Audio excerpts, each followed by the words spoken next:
You are now entering Video Village. But how?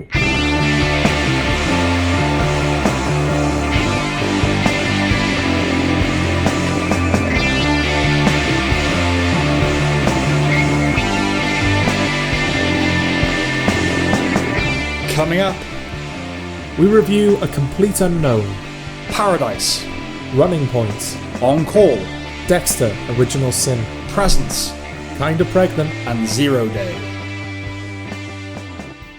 Right, no pissing about with Laxa Santa stuff this time. Right? Oh, we're just jumping Just into jumping it. straight in. But we always start with Alexa Santa. I know, but I can't. There's only so much I can do.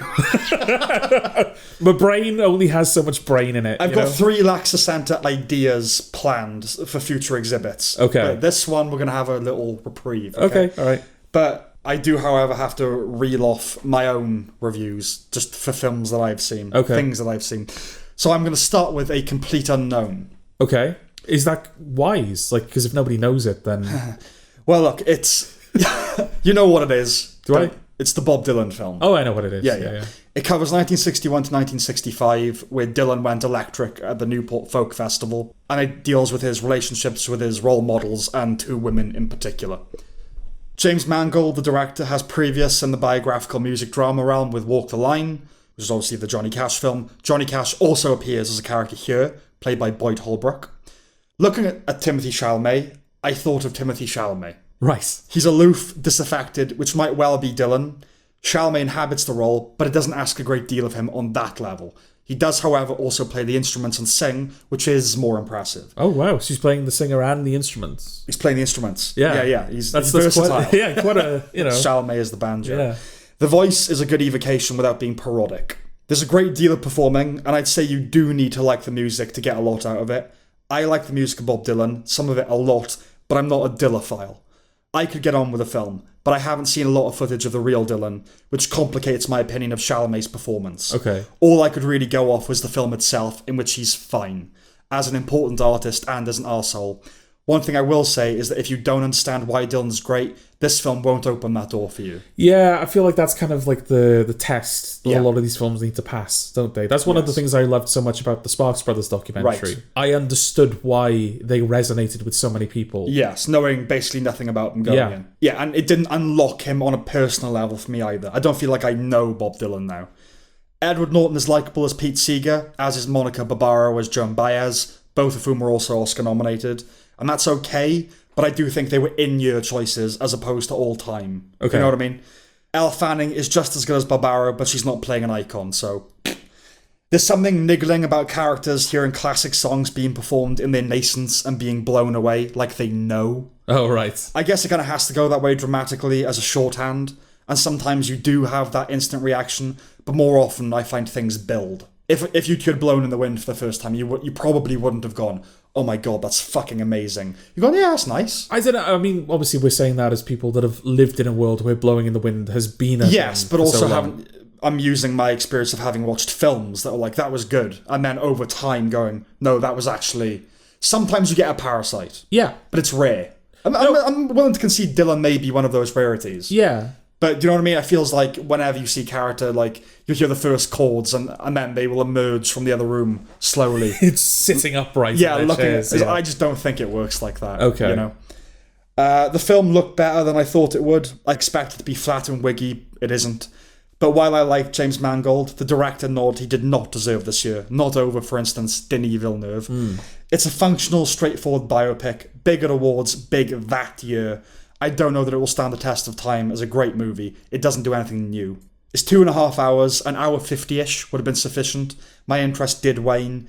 It's perfectly competent and perfectly serviceable. Not much more for me. Okay. Does it also pass the, what should we call it? The We Will Rock You test, I suppose? And what is that test? Like, is the film named after the right song? It's a lyric in a song. A lyric in it, sorry. Is it Yeah, named it's a after- lyric in Like a Rolling Stone. I see, okay. Yes. In that case, is it named after the right lyric? A complete unknown. Oh god, but Bob Dylan literally won the Nobel Prize for Literature, the only artist to ever do so. He has a lot of lyrics, and like I said, I'm not a Dylophile. I can't claim to, you know. I like that. I think it's based on a biography or something. I don't know if it has the same name. But But I mean, the obvious thing would have been to call it Rolling Stone, or well, that's it. No, because there's the band, isn't there? Yeah. But you know, like. Well, I mean, that would have been just like a funny little, because it's not even about the Rolling Stones. Yeah. I think they're named after that though. Okay. But yeah, or like Blown in the Wind or something like that, or Times There, or there are more obvious things, titles to go with. So I'm glad that it's not on the nose. A complete unknown seems to be like, oh yeah, that works. No, that's good. Yeah, because I mean, you've got films like Bohemian Rhapsody, right? Where it's like it's named after probably the most iconic Queen song, but it doesn't feel like it says anything about the. No, it's band I guess or the film. idea is that Freddie Mercury was Bohemian. It's like it's the Rhapsody of him, but no, it is just you pick the most famous song. Why is it called? I guess Mamma Mia. There's a mother in it. It's not really about right. It's arbitrary on some level. Isn't it? Okay, Paradise. You heard of this? My mother might be watching it, but she hasn't told me much about it. It's a Hulu show. Okay. It might be on another network as well.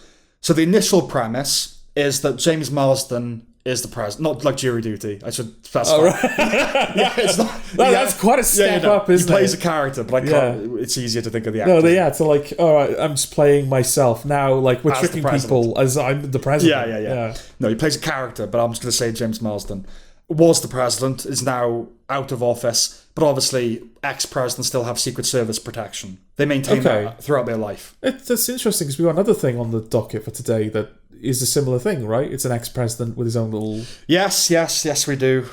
We'll come to that. No, I'm sure we'll come to it. It's just weird that we're doing two. I know. I didn't make that connection, to be fair. Okay. But yes, he still has Secret Service protection, lives in a very nice house, but he's clearly like he's in a bathrobe all the time. He's kind of, his grace is fading. Okay. But then he is murdered.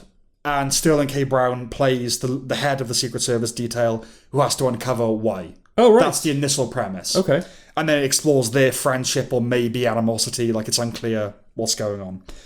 That premise shatters at the end of the pilot to reveal the construct beneath. All right. A bold opening gambit. It reminds me, it's like Matlock, but we haven't reviewed that yet. But no, or like The Shield as well, right? Yeah, kind of like The Shield, but a lot more grand than that. Okay. It reminds me a little of the post-Lost clones, like Flash Forward and The Event and so on, but with more money and better pedigree. It's what those shows would look like now. Okay. So the new premise is that the town neighborhood in which it takes place, Paradise, has also been murdered. It's also been murdered. Yeah, exactly. It gets very metaphysical. No, it's an underground city. You find out. Oh, it's right. like under a dome, like an underground city, because the world has ended. And a few, oh shit! Okay. Yeah, a few thousand people now live in like the Colorado Rockies underground, right? With fake sky and sun and all that kind of thing. Right. That is kind of bold. That's like, oh right, okay. That's what it starts like a little who done it, and then it becomes this other thing. It's probably sensible to decline all sense-making impulses. Okay. Right? When you think of the logistics of building the super lab in Better Call Saul and extrapolate that outwards, right? I'm not sure that's achievable in one human lifetime. No. But maybe it is. Like I don't know. Well, I mean, there's a game. Sorry to kind of derail slightly, but it sort of like helps make your point. There's a game that came out a couple of years ago called Horizon Zero Dawn. Yes. And it's basically like you're this girl. It's like the world has ended, and in the wake of it, there's like all of these like robotic dinosaurs that are kind of roaming around, and these like human colonies that are kind of separated from each other. And you learn that at one point the world ended, or the world was going to end. Yeah. And so humanity very, very quickly built all of these like underground societies where they could basically like keep people down there, and then they could like re-educate people and kind of, rebuild the human population.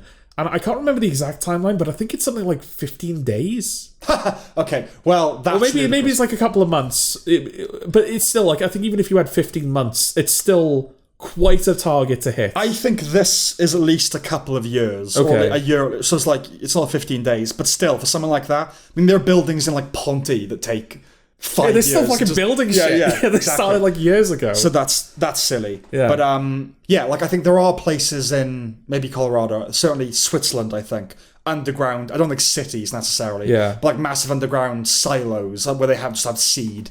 And in preparation for a possible doomsday scenario. But we have that now. Yes, yeah. In case that happens. It's not like shit, things are going to end. Yeah, well, there's that big conspiracy theory as well. Or I don't know if it is like a full-blown conspiracy or whether there's some truth to it. But there's that like... Oh no, I think people assume that there's like a massive underground city. For the uber wealthy. Was it Denver Airport? Is that the one? Well, that's Colorado. So that would make sense. Yeah, because it was like, it's one of those things where like it was the biggest earth-moving operation in the history of humankind. Right. But it's just an airport. Okay. And the airport has all of this like weird like apocalyptic imagery there, and it's like, hang on a minute. Well, let's not go down that rabbit hole on this episode. But yeah, I would have liked them to address the nuances and specificities of life in paradise. For instance, the sky isn't real, right? Yeah. Now, there are people that functionally live without sunshine. Moi.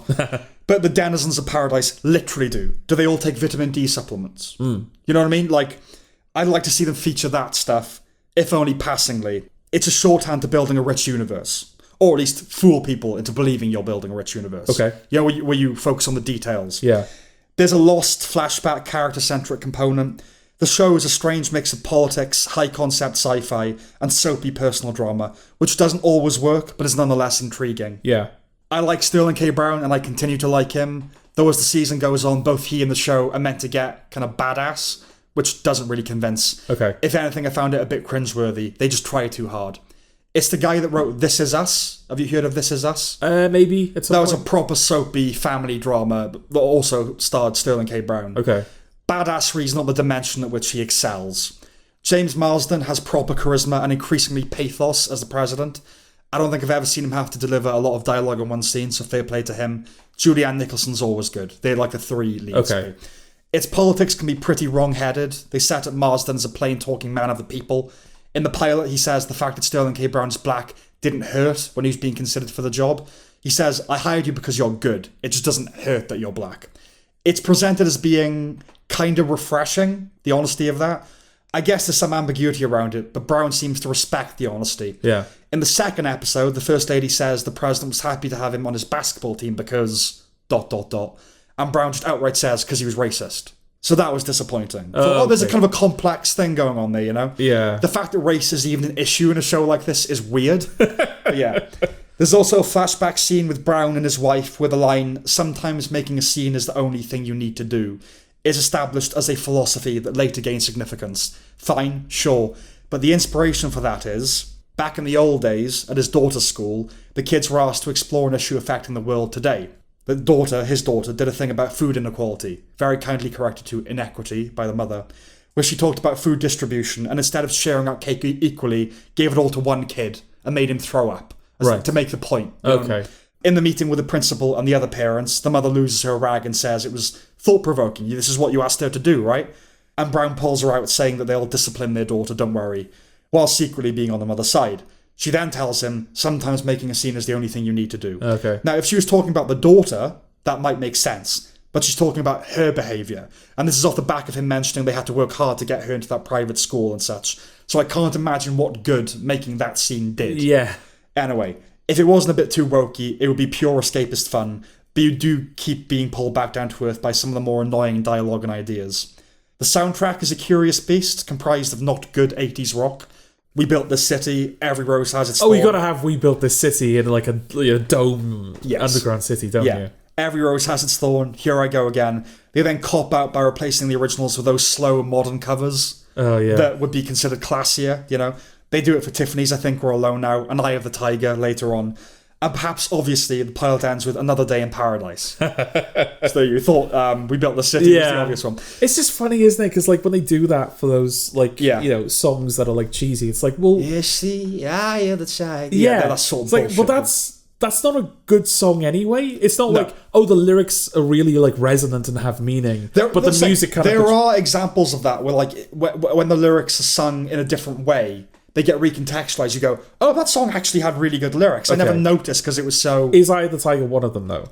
Well, I mean, you don't ask me about a Rocky song. I love Soft Spot. But no, none of these songs are those songs, my point. But no, it sometimes works. But I think it's a cop-out. And by the way, Another Day in Paradise is a song about homelessness, but oh well. Right. They justify all of that through Marsden's character being a fan of, quote, awful 80s and 90s music. Okay. And they keep hammering in the point that it's crappy music.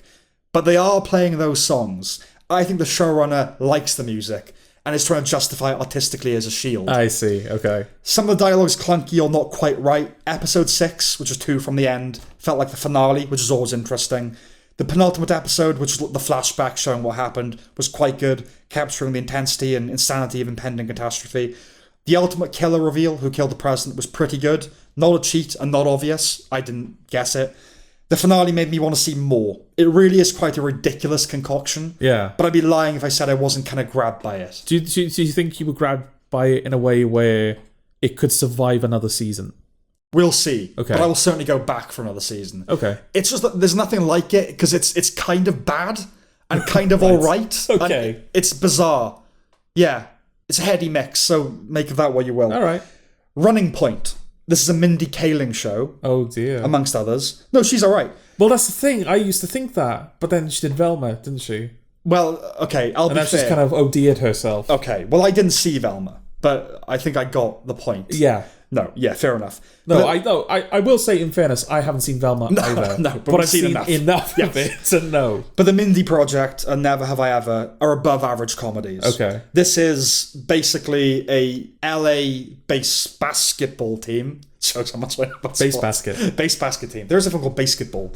No, it's a basketball team. And the family owns the franchise, and like the father was the CEO, he's died, and now it's run by Justin Theroux, again, playing a character. Oh, right, okay. And then he is involved in a kind of public scandal, so it has to go to either one of the two brothers, and then there's Kate Hudson, who's like works for the firm, but was never really allowed to do much because she's girl. Even though she loves baseball, has always loved it, knows more about it than the guys, all that kind of thing. Basketball. I'm going to keep saying baseball. Basketball. Yeah. So weirdly, she knows a lot about baseball, but then well, I can see why she was passed over. Exactly. Now. Yeah. Nothing to do with feminism. Basketball. And then Justin Theroux is basically in hospital, and he says, "I want you to take over." So that's the show. It's about her. Oh, okay. It's a girl boss show. Right. Kate Hudson's fine, though she does early on call her dead father a sexist arsehole. It's just a shame that's taken as a given that this makes her likable. Yeah. Do you know what I mean? Chet Hanks features and he is a bit gross. How does one man produce both Chet and Colin?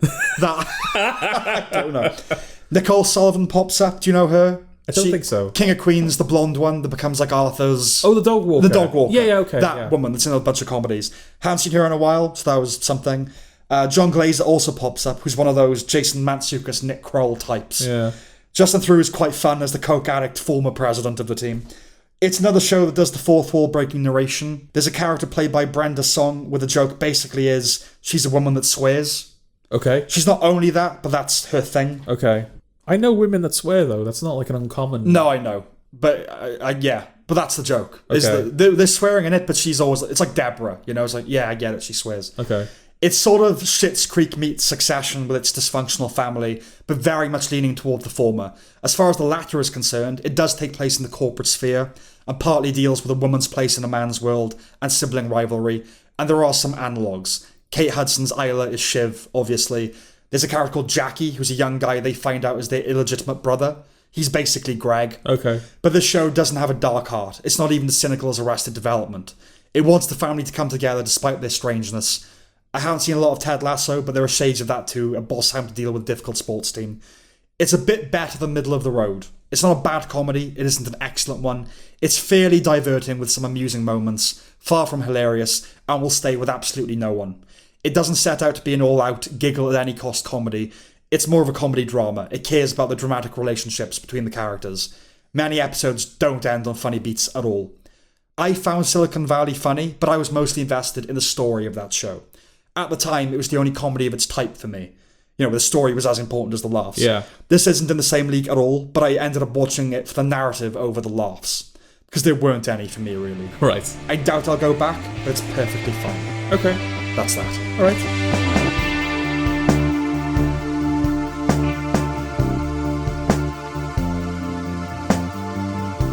On Call. Oh, this is that? I believe this is mutual. Yeah, this is both of us. Okay. Well, you asked for a second opinion of this show. Yeah, I brought this to your attention. Yeah. I was going to review it on my own. Yeah. But I watched it, and I saw the critical reception to it, and it was a lot... It had been received a lot more poorly than I thought it deserved. Yeah. Because it's like 50-odd on Rotten Tomatoes. Yeah. Maybe it's like boosted up closer to 60. I'm not 100% certain. But certainly not fresh. Yeah. Yeah. But I was watching this going, no, I'm kind of enjoying this. Okay. So yeah, I kind of said to you, look, I want to talk about the show called On Call. If you're interested, I would appreciate a second opinion. Which, the bait. I mean, what do you... I am a fish, you know? Yes. Yes. Well, I just assumed that, like, because this came out in January. Yeah. And this was after January, I said this to you. So I thought, well, he would have seen it by now if it was anything worth seeing. No, it didn't quite meet the criteria for me to watch it. But obviously, if you ask for a second opinion, you'll get. So, here's the second opinion. Okay. Do you want the first opinion first? Well, let me set it up first. Okay. And then, it's a Dick Wolf production. So he's the producing powerhouse behind all the Law and Orders, all the Chicagos, all the FBIs. He is a man of formula. This is the first half-hour show he's done. Yeah. What's your opinion? Oh, is that it? Okay. No, there's more plotty stuff, but I think it's just easier to... Yeah, go on. Yeah, okay. Well, yeah, I mean, I was a couple of things drew me to it. First of all, the fact that it's a half-hour drama. Yeah. Where I really don't think there are many of those around. Not many, no. Yeah, so I was like, okay, that's interesting. Yeah. And the other thing that kind of drew me to it was, like, after I kind of started it, was that it wasn't really, like, cutting away. Because usually, like, in shows like this, you'll get, like, oh, it's the characters on the job. Because it's called On Call. Yeah. And, yeah, it's basically cops at Long Beach. Yeah. On the beat at Long Beach. Yes. And usually in shows like this, like Blue Lights, for example, in the UK, you get, like, all the on the beat stuff, which is pretty good. And it feels like it's paying a lot of attention to the actual procedure that police follow when they're at an event. But then it cuts to, like, their personal lives, and you learn about them as characters and everything like that. On Call wasn't doing that. It was just staying on the beats. Yes, it does do that stuff. It does, but not leaving the job. Yeah, it does do character stuff, but it's just on the beats. Yes. I think there's, like, one episode where you see them at the end of the shift when they're in their civvies, like, about to go home. But that's as close as you get to them off the job. Yeah, they're at the station sometimes, but that's it. Yeah, the job or the station. Exactly. So On Call does indeed remain on call on the job. So I was like, okay, that's interesting. I like it because the fact that they're always on the job and the fact that a lot of the character stuff has to take place alongside case calls and them actually at a crime scene. It's like, okay, this show doesn't feel like it's fucking around. Right. Feels like a lot of the waffle has been taken out. It's like, nope, we're doing plot and we're doing character and we're doing them all quite close together. Right. It's like, okay, yeah. And I think it's only like 8 episodes. I watched it all pretty much in one go. Okay. Because I was quite enjoying myself. Okay. And that's the point where I saw its poor reception. So I was like, right, Sam, am I wrong about this? Okay. Well, I won't outright say yes. Let's do some more detail here. Okay. It begins with the murder of a cop, played by Monica Raymond of The Good Wife, Hightown, and the K Mutiny Court Martial. Her profuse bleeding out is filmed by passers-by, which seems about right in this day and age. Yes, yeah. And not just because it's the ghetto. The show follows a seasoned cop and a new trainee. It's basically set entirely on the beat, like you said, sometimes back at the station. It does personal drama, but yes, without leaving the job. It has many precedents, like the entire Wolf canon, but the others to note are The Shield. Yeah, well, I was thinking of The Shield when I saw it. Yeah. Not as like I mean, we love The Shield. Yeah. Both of us love Masterpiece. The Shield. Yeah, masterpiece. Yeah. Great like one of the... Top 5 shows ever. Yeah. And seen by basically no one, which is such a horrible crime. That and The Leftovers, I think, are the two best shows that no one talks about or has seen. Yes. Yeah. Especially because I think in the modern world, in this day and age, I think The Shield would be totally unpalatable to a lot of people just because of how... out there it is. Nasty it is. Yeah, It's a proper nasty show. Well, it's the character, just who flippantly use racist language and, because they're pieces of shit. And that's the world. Yeah, and pretty much all of the cast, like even the good guys are kind of... Well, there aren't any. Yeah, exactly. There's kind of, there were like 2 good guys, but they were ancillary. Yeah, absolutely. But yeah, just kind of like, there were lots of things about it where I kind of like thought, this kind of feels like The Shield. Or it's going for something similar to The Shield, like... just sort of some of the camera work. It feels like it's trying to be naturalistic. Yes. Emphasis on trying, because I'm sure you're going to come to that. We'll come to that. Yeah, no, I'm not comparing in quality, certainly. Just like when you're watching it, these are the things that come to mind. Yeah. Right? So The Shield, End of Watch, and Southland. Gritty, realistic, on-the-street business. They use body cam footage a lot in the End of Watch mould. Yeah. But not exclusively. It's also peppered with these little zooms. So The Shield did something similar, but that was so down and dirty and handheld and real. Yeah. Oozing with verisimilitude. Well, that's the thing about The Shield, is that, it's filmed on cameras and you can just tell. Well, there's no artificial lighting. There's everything is on location. There's no sets at all. Sets. Nothing. Everything is on location. Yeah. As you say, there's no artificial lighting. Yeah. There's not even any score, right? I think all of the music is diegetic. There's no... No, there is sometimes score. Okay. Sometimes, but rarely. But they really hold it back for like the bigger moments of the show. They hold it back, and like if there's makeup, it's probably only for like blood Yeah. It's just filming people. Yeah. And you can see like the film grain and the noise in the camera. No, absolutely. Yeah. Whereas this, it's slicker. Cleaner. It looks like a modern show. It's slicker, and that slicker photography renders it a bit jarring and kind of arbitrary when they do the little zooms in, Well, the zooms, for me, I think they're the worst. Aesthetically, they're kind of the worst thing about the show, because you can tell they're not just unjustified. Yeah. Because it does feel like they do happen at just random intervals. Like it doesn't feel like it's emphasizing a character beat or anything, or focusing on something. It just zooms in every now and again. But you can tell that they're artificial zooms added in post-production. Absolutely. They're not in the camera. Yes. Like there's something about like the motion blur, or just something about it looks fake. It's like when you see a film of a robot, an android's eyes zooming in on something. Yeah. It's like that you hear the whirring and everything. Yeah. It's kind of like that. The thing is, the Shield was capturing little moments, wasn't it? And nuances in real time. This is zooming in on people. Yeah. The Shield is very much like they said to the camera operator, like, just roll emotionally with whatever's happening. So when a character gets very intense, it'll go fucking extreme close-up, Yeah. And it's brilliantly done. Unfortunately, the use of body cam footage is also quite arbitrary. Besides creating a sense of realism in intent, my guess is it's there because body cam vids are a whole lane on streaming apps now. Oh, right, okay. Do you think Dick Wolf is that plugged in? I don't think Dick Wolf is creatively involved at all, really. I think he just produces these things. Oh, okay. All right. I don't know, but he's not like the writer or anything. He's just... Right, It's a Dick Wolf production. I see. You can't do as much as he does and actually be involved. Yeah. Well, all of his shows have been going for like 1,000 years. Exactly. Right? Yeah. I think he said he was on. I think I saw a documentary about the ending of Lost, and they were talking to other showrunners that had to end their shows. And I think it was him that said, "I've never had a show cancelled." Right. And I've never had to end a show. I've just kept them all going basically. Yeah. Unsolicited, the algorithm has presented me with many of these body cam videos. Okay. Doing a show entirely from that perspective would be something. Yeah. A challenge, but an interesting one. Peep show, but with body cams. I'd say either don't do it at all or only do it. Well, because I don't think it's just body cams, right? I think it's basically any diegetic cameras up for grabs. Because I think they do phone footage as well. Phone footage, dash cam, yes. CCTV. But it's not all from diegetic cameras. It's also filmed conventionally. They cut to it now and again. Yes. And I absolutely agree, because it does feel like... Especially since there's like a little thing that happens in the first episode, which sort of becomes a subplot later on. Where he's running the body cam when she's doing something dodgy, because he's not yet aware of like the etiquette of when you turn your camera off. Yeah. Well, I'm going to talk about that now. My apologies. No, So, because what struck me watching it was an interesting approach would be a split between body cams and dash cams. The former for action, the job, the latter for character and conversation when they're in the car, right? Then you can start fucking with that grammar as the season proceeds. You can also play with the nature of perspective, unreliable narrators. So, what you're alluding to, like one cop looks the other way when the other might be doing something shady. Imply story through what we don't see. Yes. Like a perp's getting a bit mouthy. So we see the camera just turn the other way. When we meet her, the training officer hasn't fired a weapon in 12 years of service. She fires it in the 4th episode.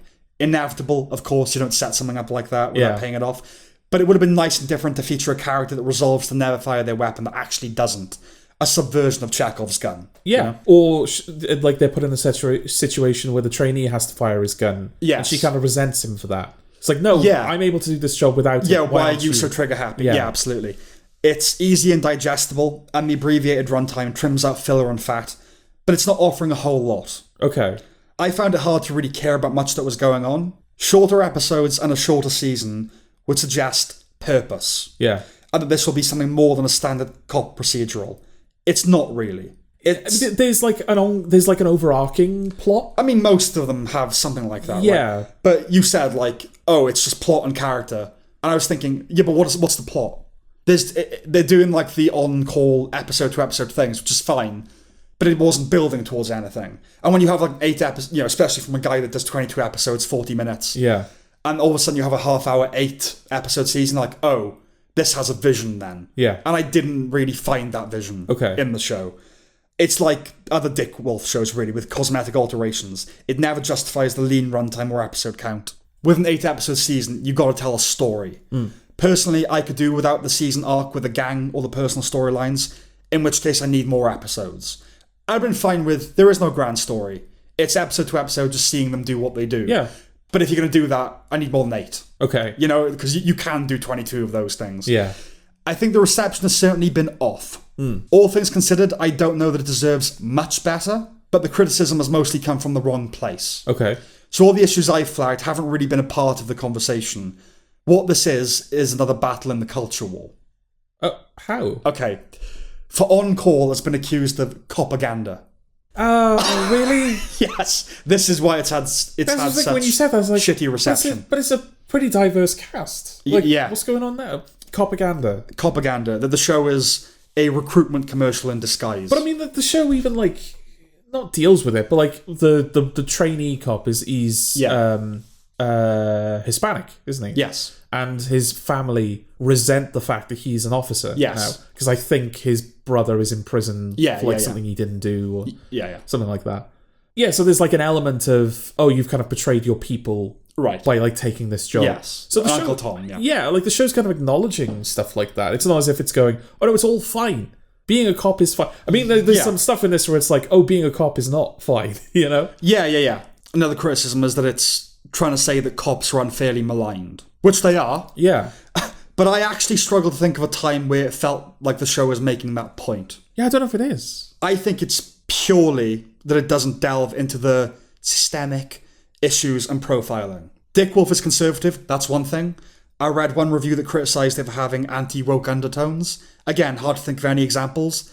And for being anti-homeless and anti-sex worker, quote unquote. Okay. There's also a scene where they think a house has been burgled. But it turns out that a guy's wife walked in on him engaged in bondage play. Yeah. just And the guy he met on Grindr just scarpered.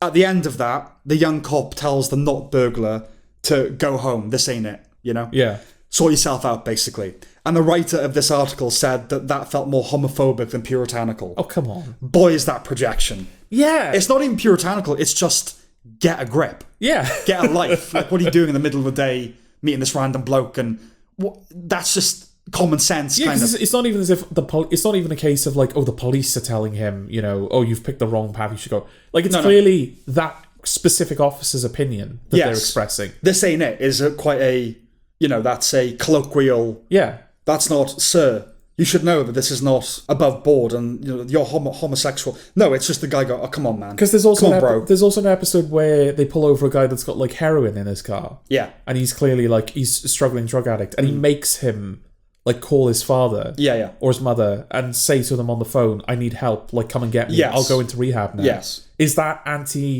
like heroin person? No, but this would feed into, it's just trying to show the cops are good. Like the point you were making about, the family don't like the Hispanic guy becoming a cop. You could say, that's showing like another side to it. But they would say, no, we like the Hispanic guy. And so the show is saying, no, cops are good. Believe me. Right. He's become a cop. Do you know what I mean? That's unfair. All these things are unfair. Yeah. I think all this is wrong. But having read some reviews, I think that's where the negative reception is coming from. Okay. So are we just not allowed to depict a police officer? I think all to say the critical fraternity might be unreceptive to a cop show that doesn't impart or wholly criticise policing. Yeah. And I think I said this last episode. Cops are like Israel. Okay. The depiction can only be unflattering now. If you're going to do a film about Israel, you've got to at least criticise it a bit. Right. Do you know what I mean? I don't want propaganda for anything. But yeah, the idea that you could just depict cops as not bastards, I think is not okay with critics in this day and age. Okay. And that made me want to like it more. I couldn't, unfortunately. But on my own, I would argue rational terms. Yeah. Rather than this fucking political bullshit. Yeah. Because no, it deserves better than what it's had. I agree with you there. Yeah. I'm not a big fan of it. I won't go back to it. But my problems are a normal person's problems. Okay. I think. Just that it's not quite what it... Yeah, it's not quite doing enough for the plot. I think, like, the techniques, it should commit to them wholeheartedly or not do them at all because they're quite random. I have no deep-seated problems with the show. It's fine. It's a cop show. Yeah, all this stuff is nonsense. Yeah. But, yeah, it's a cultural thing. Okay. So there you go. That's why they don't like it. That is very disappointing. Yes. I mean, I've obviously come out of it a lot more favourable than you. Yeah. I did quite enjoy it. In particular, I think the 5th episode, because that kind of marks the kind of the low point for both characters. Right. Like I think the villain that they've been chasing for the first half of the season is now in jail. Yes. So as far as you're concerned, like the audience is concerned, that story is done. Mm-hmm. And so they're just like on the beat together. But then personal kind of they start to like fall out with each other, and like personal things start to get in the way. And every case that they're on is just getting more and more stranger and like bleaker. Yes. Like they go to a house because, you know, there's just like a guy's kidnapped his daughter. It's supposed to be like the Mother's Day. So they go in and they're not like, the guy isn't there, the daughter isn't there. But you find out they're like holding an exorcism in the shed. Okay. And there's like heaters all around her, and it's like very strange. Like for the show standards, very strange imagery. Mm-hmm. Then not long after that, they have to go to a petrol station where a guy is like threatening to blow himself up. And just like that episode where everything was just getting worse and worse and worse. Escalating. Yeah. That was what I liked. Like that was my favorite bit of the show. That's where it felt like it was working. Like what it was working for me. Yeah. That might even be the episode where they open with them having to shoot a dog that's like been run over. Yes, there's a little like sign of this is how it starts, you know, shooting a dog. It's just going to go down from a hill from here. I completely agree with you. A version of this show where it totally commits to being fully body cam or fully diegetic camera would be a lot more exciting. Yeah. Just from like a story craft perspective. It's like, oh, I really want to see how they handle this. And the artificial zooms and everything, that is disappointing because it doesn't work. Like at the end of the day, I just didn't connect with it, right? So it's like it's quite cliched. It like cops are like trainee, older cop, you know, like their problems. It's just not doing a lot new for me on the cop front. But I don't have like a major problem. If like the second season, I might give it a go and just to see if anything's changed. Yeah, because I like the idea of it. Yeah, but and for me, it was like, what's the point of it? Like, what's the story? And like you said, there is kind of an overarching arc, but not really. You know, it was just more episodic. Okay, so but we'll see. Yeah, I mean, I'm happy to give it another season. Yeah, because I think that there are really good shows that had a weaker first season than this has had. Mm-hmm. So I think the show has room to grow, and I'm willing to give it the chance to see whether it does.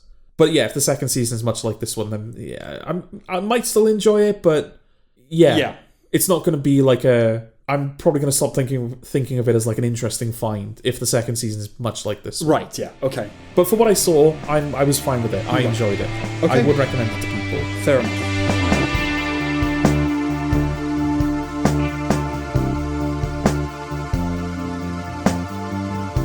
Dexter Original Sin. Do you want to explain the setup for this? Okay. I think most people know what Dexter, right? Dexter's big enough in the culture. Have to premise that as well. Yeah. There was New Blood, which came out a couple of years ago. We reviewed it on the podcast. Yeah. And at the end of New Blood, Dexter died. Yes. Turns out he didn't. No. This season begins with Dexter at the end of New Blood being taken into hospital to be fixed up and made whole so he can face consequences. Yeah. And you get narration from Michael C. Hall going, oh, it's like your life flashes before your eyes. And then it does. This season is a flashback season. Well, a part of his life does, to like how he started in Miami Metro, basically. It's the origin story of Dexter. Dexter the Cappuccino years. Yeah, except it isn't the origin story of Dexter, because Dexter's already Dexter. Yeah, we'll get to all that when we... But it's the origin story of how he started in Miami Metro. Yes. So Clyde Phillips, the showrunner, confirmed that Dexter died in New Blood after it aired. Okay. He died. But fans didn't like it. So he justified bringing him back by saying that he survived because it was freezing cold. Okay. Just like he was in the big fridge.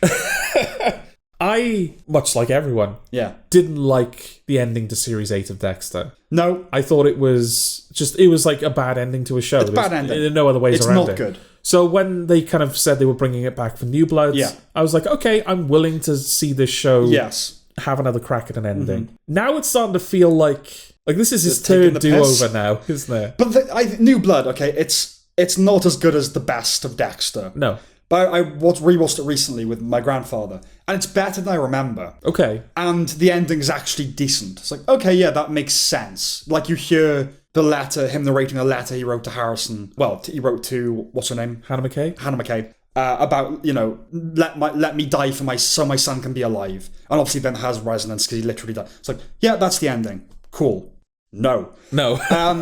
Yeah, okay. I honestly kept reserving judgment, hoping the season would justify itself by the end. It never did. The frame undermines Dexter New Blood, which, however you feel about it, was decisive. Well, that's what's so strange about it, is that it canonizes itself, not by depicting events that have already happened, but by depicting them through a framing device in the modern day, of Dexter being on the operating table, being brought back to life. Yes. You didn't need that. You didn't need that. No. It adds nothing to the show. But there's going to be the sequel series as well. I know there's going to be a sequel series. Universe happening. Yeah, but it's not even as if the modern day stuff bookends the show. No. Or feeds into... No, it's just... Yeah. You have the beginning where he's being brought to the hospital, and then it cuts to... Well, it doesn't cut. It does a weird little stylistic emergency becomes a merge on the hospital. Yeah. Where you see him being born, and then all of a sudden, hey, it's your first day at Miami Metro. I guess to justify the existence of narration. But I mean, the narration's not actually happening anyway. Yeah, well, that feels a bit cheeky as well, doesn't it? Because Michael C. Hall is on all the posters and everything. Yes. And he's not in the show. It's this other guy. It's the voice of Michael C. Hall. Yeah. Which, again, feels like, oh, how do we keep Dexter in this Dexter show? Yeah.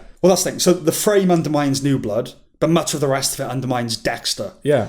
Jennifer Carpenter was 26 when Dexter started. If Molly Brown, Hot Girl from Evil, so I'm glad she's still about. I love that she'll always be that. Hot Girl from Evil. While you're talking about her, she's always going to be Hot Girl from Evil. Absolutely. That's where I met her. Yeah. If she's younger, it isn't by much. Michael C. Hall was 35, Patrick Gibson is 29. This is meant to be 15 years before the original show. What's more, Deborah was 26 when Dexter started. This is set in 91. She should be 11. Yes, and she's very not 11. She's very not 11. Yeah. She's hot. So I really hope she's not. Gibson. Well, she fucks in the show, so I really hope she's not 11.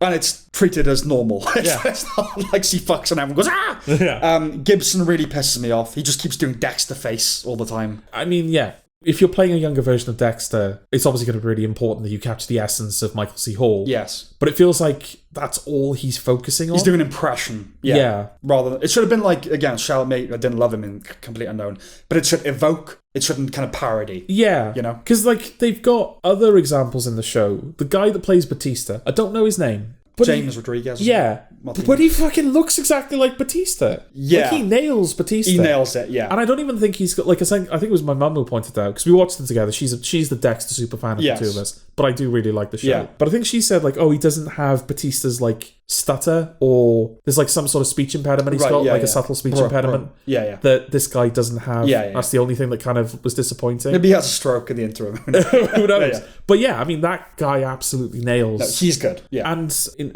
Hot Girl from Evil, damn you, I can't remember her name. I can only think of her Hot Girl from Evil. Molly Brown. She doesn't look like Jennifer Carpenter. No. But she does sound like her. Well, she definitely captures the spirit of Deborah. Yeah. I believe that is a version of Deborah. Yes. Without her just trying to be Jennifer Carpenter. Yeah. Whereas it doesn't feel like the same thing. It would work if this was a reboot. Yeah. Rather than a prequel. Yeah. Christian Slater isn't Harry Morgan. He ended up being something I had quite a problem with. Okay. Maybe it's just Christian Slater. Because, he's not the guy that plays... No. Because we saw that guy in flashbacks in the original Dexter. I think James Remar is. And I don't mean Remar's performance was definitive. It's just the show recreates scenes we've already seen in flashback. Yeah. And it wasn't Christian Slater. Yes. So now it is. It's hang on. Yeah. It fundamentally doesn't work as a prequel. Like I said, I tried to be charitable and treat it as an independent entity, but it's honestly impossible.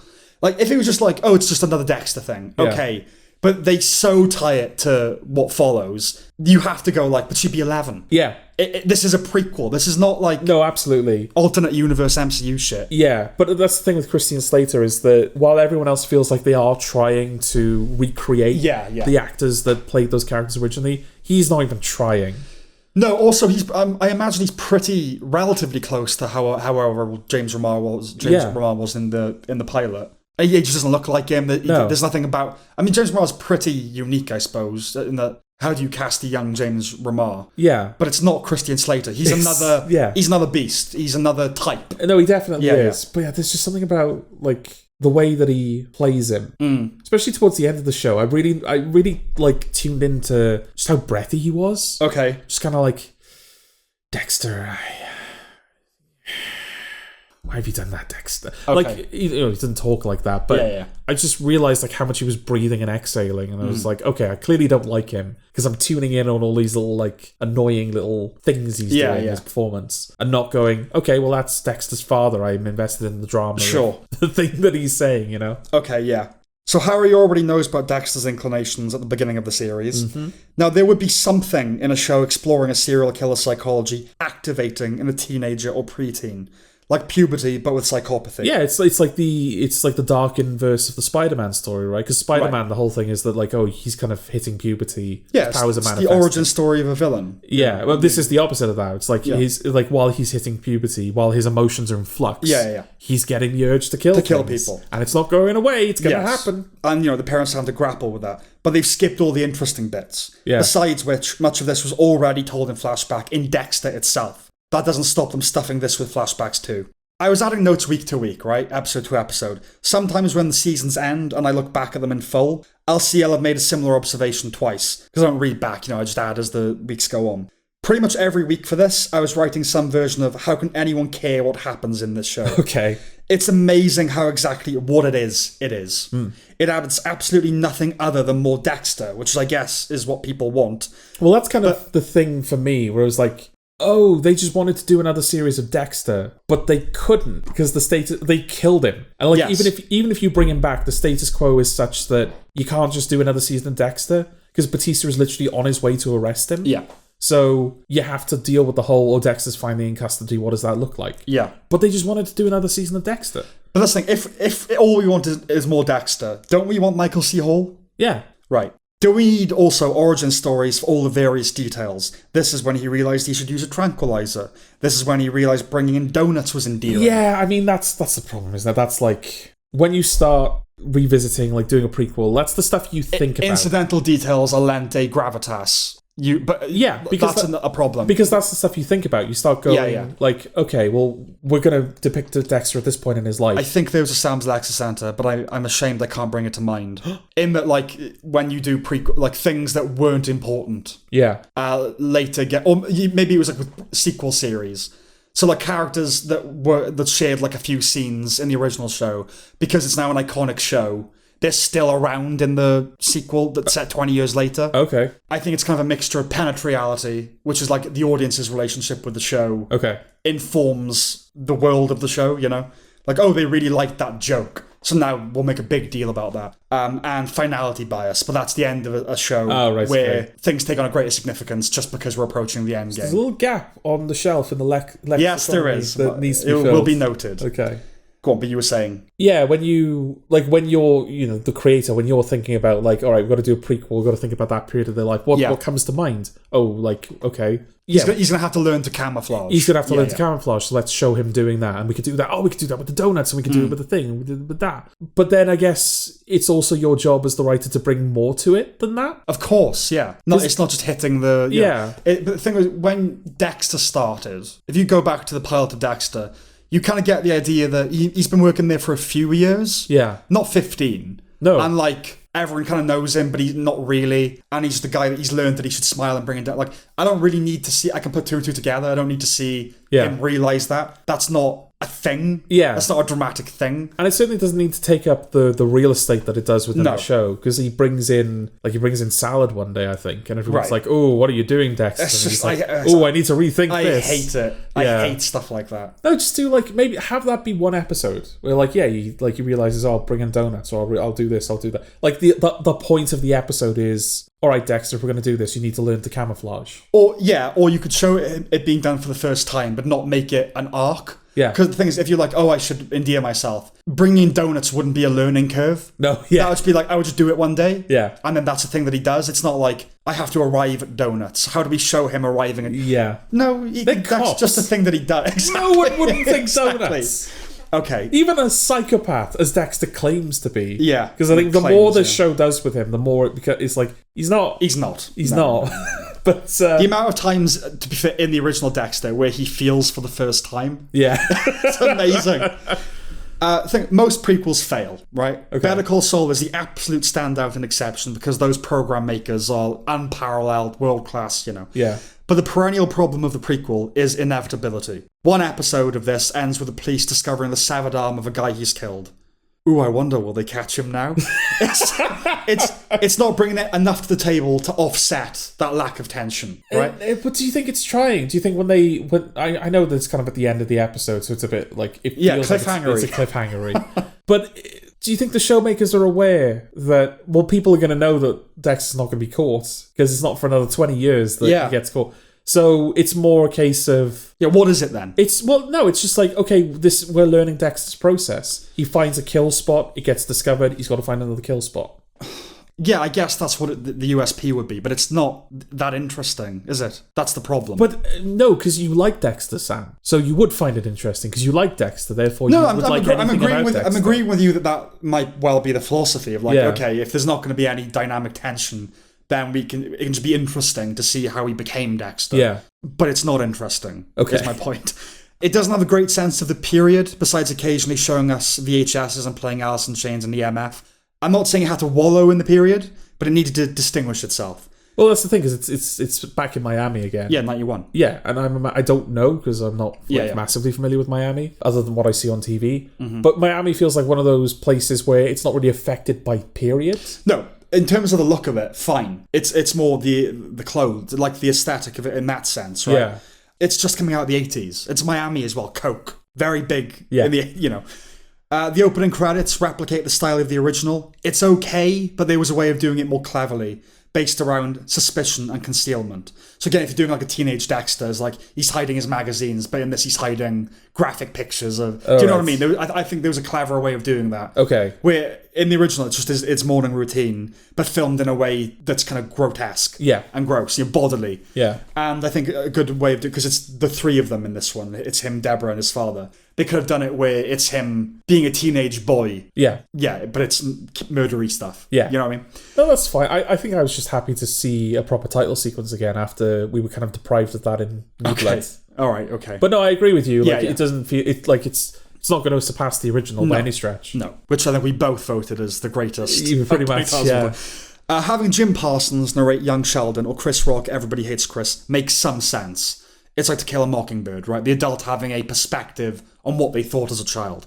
Having Michael C. Hall communicate the inner thoughts of a different lead actor is discomforting. It doesn't quite work for me. Because it's not like he's a kid. He's 29. They have the same voice, kind of. Emergency impressionistically becoming Emerge, and the heightened camera movements in the opening sequence were cheesy and worse, not representative of the show to follow. No, but I mean, there is some weird... It feels like they're trying to be stylistic. But it's mostly filmed like the original Dexter, and it's staged like the original Dexter. It's exactly like slightly there are some filters on the cameras. Yeah, they put they're more of a sepia kind of thing. Yeah, when they flash back to the affair that Harry's having with Laura, they kind of coat it in this ugly, greeny, overexposed filter. It's not now filter. Yeah, but no, I'm not saying it's good. No, you can pick a nicer looking filter, right? Could. We don't have black and white. Yeah, Better Call Saul did quite. Oh no, you can't do black and white. No, that's too obvious. No, it's just too people will look at black and white and go ugh, like they did with Better Call Saul. Well, yeah, but I mean, people look at Better Call Saul in general and go ugh, What? Well, it's not a mainstream Better Call Saul, pretty mainstream. No, but there are certain people that are not going to find that show palatable. Certain Philistines is what you're saying. I think if you like Better Call Saul, you're going to be fine with black and white. Okay, I know what you're saying. I think a show that's a bit broader, like Dexter, where it's it appeals to a broader taste. Right. I think people would look at black and white and go, no, I'm not. Do you think so? I think so. I think stylistically, yes, but content-wise, not. Right. I mean, it's about a serial killer, so it's kind of interesting that it is. But I kind of want to come to that point that he's basically just become this mascot. But I mean, that's the thing. Because my aunt won't watch Dexter. She won't. Yeah, because she's like, no, he's a killer. He's evil.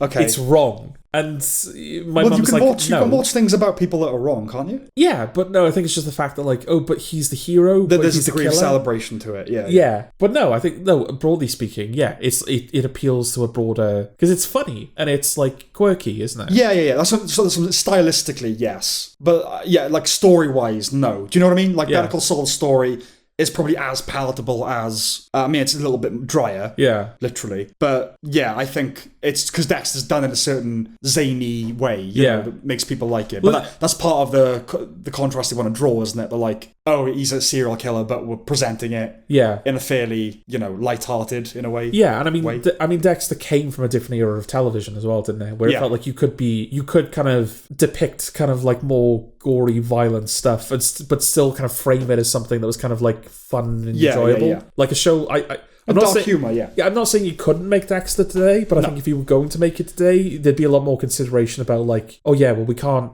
like really show him kill people, or we can't make him, he can't be like violent, you know? I don't think so. Do you not think so? I don't know. I think Dexter... I think the show would be thought of a lot more deviant if it kind of leaned into the stuff that it leans into in its earlier What, do you think we've got more conservative as a society? No, I think we've got less tolerant of, like, more out there stuff. I don't think so. I think the only... I can see Dexter being made now just as readily as back then. I think the only difference would be there would feel like more of an insistence that we... Again, like with On Call, that the police, like, deal with racism. And that kind of thing. I think that's the only fundamental difference. Okay. But, you know... The second kill in the arena was overconfident for this stage of the evolution. Yeah, I'm totally fine with young Dexter being cocky with a kill. Yeah. I mean, he kind of has that with Joe Pantoliano, right? I mean, that he ends up, like, getting run over in the street because he escapes because Dexter wasn't, like, being careful. Yeah. But yeah, the second kill. Yeah, the second kill. Yeah, you would give it a couple of kills before you really started to push the boat out. But that's kind of emblematic of the whole problem, isn't it? Which is just, oh, we're there already, are we? Yeah. You know, I saw the Patrick Dempsey twist coming a mile away. Do we really need Brian Moser in the mix too? Yeah, well, that really does feel like they want to make this a sub-show of the franchise, don't they? Yeah. Because up until now, it's just kind of like... I've spent most of the season waiting for that moment where it was like, okay, now the show is going to reveal why it's here. Yes. Now the show is going to justify itself to me. Exactly, and yeah. It never did. And then when they introduced Brian in like episode 8, and they do like a third of an episode where they show his backstory, and then it just goes unresolved by the end of the season.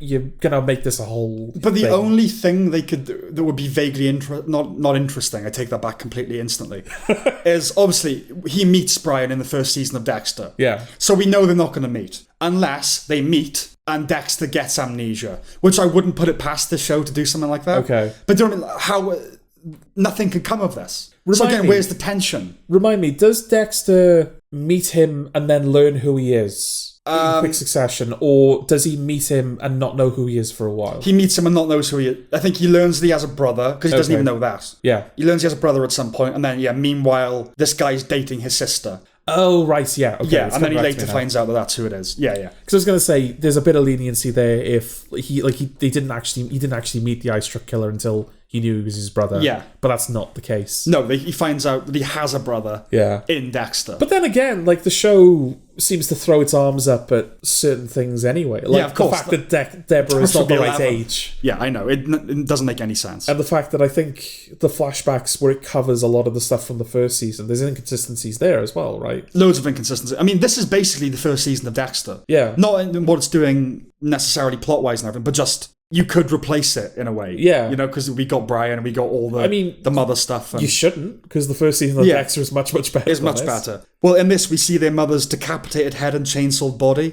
The original series had its share of gruesomeness, but it felt gratuitous here. I suppose that goes against the point you were making, right? That, like, in this, it's actually more gruesome. No, it's certainly more gruesome here, but I wonder if that's them trying to... Like, it's them trying to kind of recapture the original, like, imitate the original, rather than understanding... what was good about the original. Yeah, because it did feel like the original knew when to be graphic. Yeah, when I think of Dexter, it's not a particularly graphic show. No, when it is, it's very graphic. Yeah. Like, there's that scene where he walks into the room full of blood, right? And he has those flashbacks. Yeah, there's blood. Yeah, I guess. But yeah, it's not gory in that way, though. It's like you never see him, like, decapitating. You never see him cutting people up. They always leave that stuff off screen. Yeah. I guess because the logic would be shit might get too real for people if we actually see him dismembering the body. But yeah, you never see anything like the kills. Like he stabs someone in the chest. Like that's kind of the worst it gets, really. Yeah, and the blood kind of pools, but it never. Yeah, you never see him kind of. Yeah. Whereas, maybe that's the show kind of going. Oh no, we would see we would see the fact that she's all cut up here because you have to see it because Brian sees it and that fucks Brian up. Sure, so. But I would argue, isn't the idea of those two boys being left alone in the container with all that gore best left to the imagination? Yeah, absolutely. Yeah. Like, again, we see them covered in blood in the original and everything, but you never see the cut-up bodies. Because, that's worse in your head than it can ever be on screen, right? Yeah. There were some positives, none to excuse this whole exercise in lacking integrity, but still. I haven't seen Joe Pantoliano in a while. Nice to see him again. And we'll be seeing him again soon. We will indeed, if briefly. James Martinez, that's the young Batista. He nails it, yeah. I knew that actor from other things, including Breaking Bad even, and I didn't recognise him. He's doing something with his face to make it into Batista, isn't it? Okay. That's good. But it's just a compelling impression. It's a party trick. The scene where Dexter researches how others disposed of bodies was good, as he imagines interacting with serial killers from history. Okay. We didn't really get things like that in Dexter, those kind of flights of fancy. This lived up to the more outre style of Emergency, in the beginning. Yeah. Kind of scrubsy, fantasies and the interior world coming to life. Yeah. I don't know how much intentionality there was to it, but there was something nice about Sarah Michelle Gellar being the one to plant the seed in Deborah's mind to become a cop. A televisual feminist icon passing the baton. Yeah, she was another one, wasn't she? Where like... Oh, she'll die in season 2. All the characters that aren't in Dexter, you're like, right, okay. Dempsey season 1. Geller season 2. Well, that's the thing. Black Guy season 3. Because, yeah, she's the head of forensics in this. It's not just someone they've like got to fill the role. It's Sarah Michelle Gellar. Yeah, exactly. In the year, I mean, in fairness, this was before, but I was going to say in the year where the Buffy reboot was announced. Yes. So kind of fortunate timing there. But yeah, it's like, okay, something's going to happen to her. Of course. Because there's no Sarah Michelle Gellar later in the show. Obviously, yeah. And then she just survives the season. So it's like, oh, great, okay. Yeah, wait for season 2. Right. I was like, Deborah Morgan isn't in the same league as Buffy Summers, but that foul-mouthed ladette is certainly a pin on the timeline, of women in television. At the very end, the kid should have died. There'd have been something dark and interesting about Dexter having to watch that child drown, choosing to save him, but failing. Yeah. Unfortunately, at this point in the Now franchise's history, I think, yes, Dexter has basically become a hero, which is ridiculous. I'm with you, aren't there? Yeah. He's not a hero, and he shouldn't be depicted as one. No. But because everyone likes him, they've kind of had to go, yeah, let's make him a hero then. Yeah, well, that's one of the... Is the Bill Burr bit? Oh, he only kills the bad people, fucking psychopaths. Well, yeah, I mean, Dex is an interesting character. He's not a good character. No, he's interesting. He's kind of an anti-hero. Yeah. But when I say good, I don't mean like, oh, he's not good. I mean, like, he's not like on the, what you call it, morality scale, he's not good. But that's what's interesting about him, because he's likable, like, he's able to be likable. Yes. And because we've got a unique perspective into his headspace, we understand what's going on underneath. We see the tragedy of that character. It's the difference between, if you like, the personal and the political, which is, I think he's an interesting character who has an interesting psychology that you kind of want to watch play out. And yes, it's a funny show. But, like, if I existed in its world, it would be arrest that man instantly now. Yes. Yeah, of course. But you can watch something where you're made to like dark characters and enjoy dark characters. It's okay, it's fiction. But just the idea that he's basically this heroic figure. But that's the thing. I think silly. One of the sort of unintended side effects of how good Dexter the show was and how accessible it was. We should keep specifying that. Yeah, the first half. Yeah. How accessible and how fun it was. Yeah. Is that people grew to actually like Dexter. Yes. So, yeah, the fact that he was... And that's fine as well. You can like Dexter, because you can go, oh my god, I've been made to like this guy. Yeah. But, like, I also recognise that he's a monster. Yeah. And you should be vacillating between those two things. Yes. But at this point, he's just kind of a hero, isn't he? Yeah, there's no guilt anymore. He's doing the dark shit, but it's never presented as like, oh, you should not sympathise with this guy. No. So yeah, it's stupid.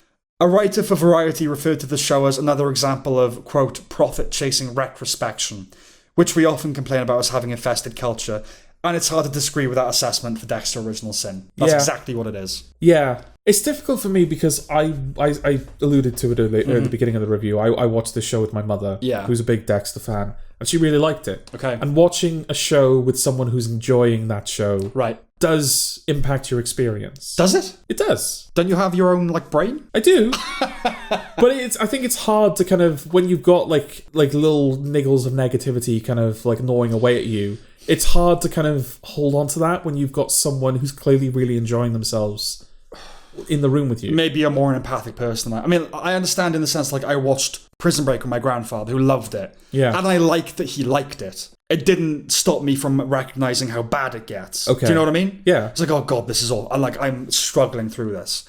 But he's liking it. So I'm like, okay, but it's fine. Yeah. It doesn't make me go, ignore the negative I'm not shit. ignoring. I don't want to give the impression that I'm ignoring the faults of the show. I do recognise that the show has faults. Many. Rotten, you could say. But that's the thing. I think because I shared my first viewing experience with someone that was enjoying it, I've come out of this feeling a lot less negative than you clearly have. I find that weird. I don't know why. I think when you're watching it, yes. Yeah. After the fact, what's good about it then? No, I wouldn't go back to this. Okay. Like, I'll obviously keep watching Dexter while it's on. Yeah. But I've got no reason to go back to this. Yeah. Those first 4 seasons of Dexter, like, once it's been long enough, I'm happy to go back to those. But there's no reason to go back to. Yeah. Because, like you said, it feels like it's trying to replace the first season. Season 1, yeah. And it's just not as good as the first season. It's got no reason to exist. It is almost a rewrite in a sense. It's kind of gone, oh, okay, if we were going to do the first season again, what could we do? Oh, we could show them starting at Miami Metro. And that's it. Yeah. Otherwise, it's the first season. But it's just ridiculous, isn't it? The notion that you'd have to give Dexter another crack. Yeah. Because, like, you nailed the start. It's the ending you fucked up. Yes, exactly. And not even the writer. Clyde Phillips left after the 4th season or whatever. Yeah. He ran it for the first 4 seasons when it was good. Yeah. Did New Blood, which is decent. And now he's done this, which isn't. Yeah. Anyway, that's it for Dexter. Okay. Yeah, we talked for long enough, I think, about Dexter.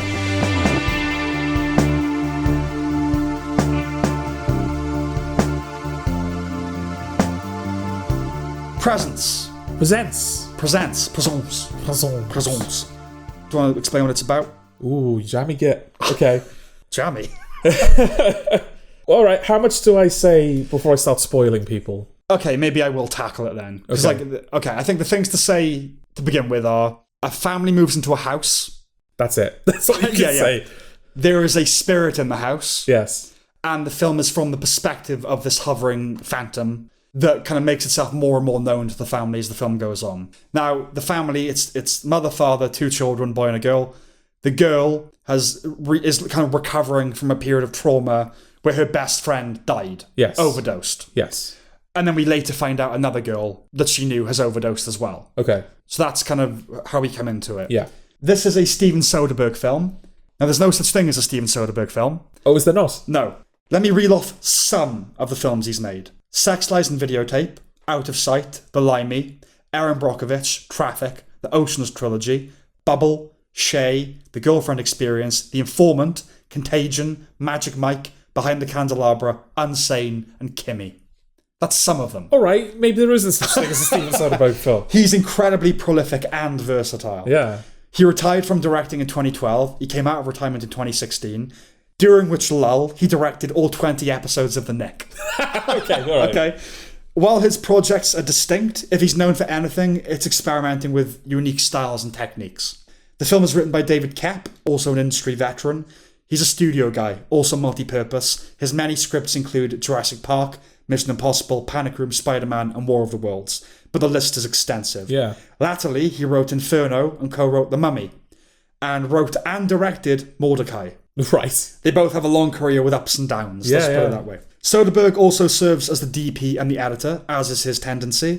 The film is shot entirely from the first-person perspective, the POV of the presence and the home of this family. The opening scene has the ghost wandering aimlessly around the vacant house, accompanied by a gently melancholy score. So that tells us that it will be a ghost story more in the vein of A Ghost Story than The Conjuring. Yeah. More boo-hoo than boo. Yes, so I just want to address before we start. Yeah. The critical reception for this has been fine. Good. Yeah, it's good. Yeah.